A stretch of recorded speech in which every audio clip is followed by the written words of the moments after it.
বিসমিল্লাহির রহমানির রহিম। আসসালামু আলাইকুম ওয়া রাহমাতুল্লাহি ওয়া বারাকাতুহু। আজকে আমি আপনাদেরকে দেখাচ্ছি বিফ কিমা দিয়ে কিভাবে আ স্ম্যাশ বার্গার বানাবেন। এই যে গার্লিক পাউডার, ১ম এ এই ২ টা সিজনিং আপনার দরকার। গার্লিক পাউডার, তারপর হচ্ছে এই যে এটা হ্যামবার্গার সিজনিং, এগুলা কিনতে পাওয়া যায় দোকানে।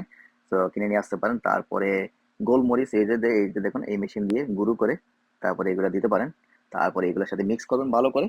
এই যে তারপরে এই ডো, তারপরে এই যে এটা গরম হয়ে গেলে এই ডোটা এটার মধ্যে দিয়ে তারপরে স্ম্যাশ করতে, এই স্ম্যাশার দিয়ে স্ম্যাশ করতে হবে। উপরে একটা কাগজ দিতে হবে যাতে এটার সাথে লেগে না যায়। এই যে দেখুন একেবারে সুন্দর। এই যে আস্তে আস্তে করে কাগজটা উঠিয়ে ফেলবো এখন।